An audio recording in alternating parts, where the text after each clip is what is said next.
All right, let's talk about the slam. We're going to take a deep dive into this really cool combat maneuver and see how we can build it up from a simple tackle into a truly world-shaking superpower. I mean, what is the real difference? It's not just about being super strong. The answer is all about layering the right abilities on top of each other. Today, we're going to break down exactly how that works in GURPS. We'll look at how to deliver that devastating force and, maybe more importantly, how to walk away from it in one piece. So, here's the plan.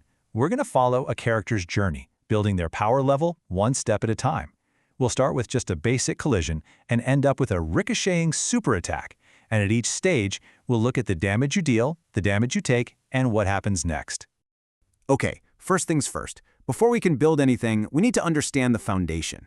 We've got to get a handle on the fundamental rule that governs any time you deliberately run into something in this game. So the most important thing to wrap your head around here is that a basic slam is a two-way street. It is mutually destructive. You are hitting them, but they are also effectively hitting you right back. You're both going to get hurt. It's a trade. And this little formula right here, this is the engine that drives everything we're about to talk about. It's pretty simple. Your hit points times your velocity in yards per second divided by 100. And that velocity part, well, that's the key variable we're going to have some fun with to get those comic book level impacts. Let's start at square one. A regular person, no powers, just trying to slam into someone. This is our baseline, our ground zero. Now, what's really key here is the perfect symmetry of the damage. You and your target both figure out damage based on your own HP and speed, and then you hit each other with it. Now, your target can still try to dodge or block or parry, but if you connect, you both get hurt. And whoever rolled lower on their damage has to make a roll just to stay on their feet. It's messy, it's a trade. All right, next up, let's see what happens when we give our characters some super speed. This is where the numbers start getting, well, they start getting really big. And so do the consequences. With an advantage like enhanced move, that velocity part of our formula just goes through the roof. I mean, a character with a pretty normal basic move and enhanced move 4 can hit 128 yards a second. You plug that into our formula, and the stakes get a whole lot higher. And this creates a totally new dynamic. The damage to your target is now just immense. We're talking easily enough to take them right out of the fight. But, and this is a big but, because of that damage symmetry we talked about, you are taking that exact same massive damage roll. The potential reward is huge, yeah, but the risk of knocking yourself out in the process is just as big. So, the big question is, how does our hero deliver these massive hits without getting hurt? How do we break that symmetry of pain? Well, the answer is surprisingly elegant, and it comes from a totally different movement power. This one little rule, tucked away in the super jump advantage, is the absolute game changer. It's meant to let you leap off buildings and land like a cat, but we can use it to completely wipe out the damage you take from a slam. Okay, so here's how the trick works. You do your slam, but you do it as part of a jump. Because your super jump power lets you fall that same distance totally safely, the game treats the collision as a controlled landing. It doesn't hurt you.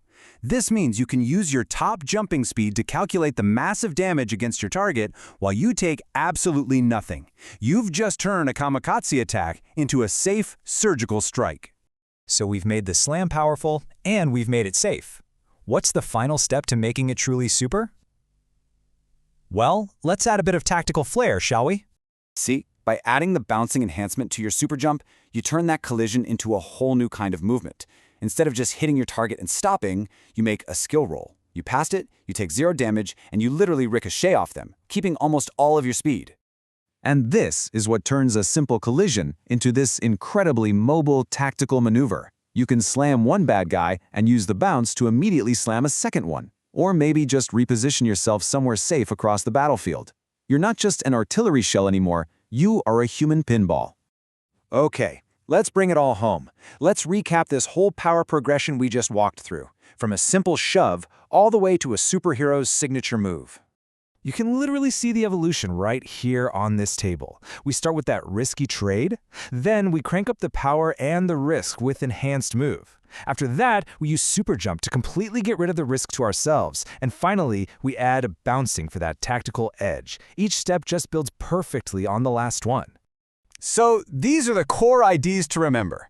The basic slam is a trade. Enhanced Move makes that trade bigger. Super Jump lets you stop paying your side of the bill, and Bouncing gives you a free move out of the deal. It's just a beautiful example of how abilities can work together in GURPS to create something amazing. And that's what I'll leave you with.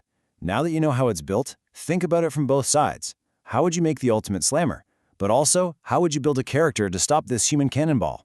Figuring that out? Well, that's where you really start mastering the game.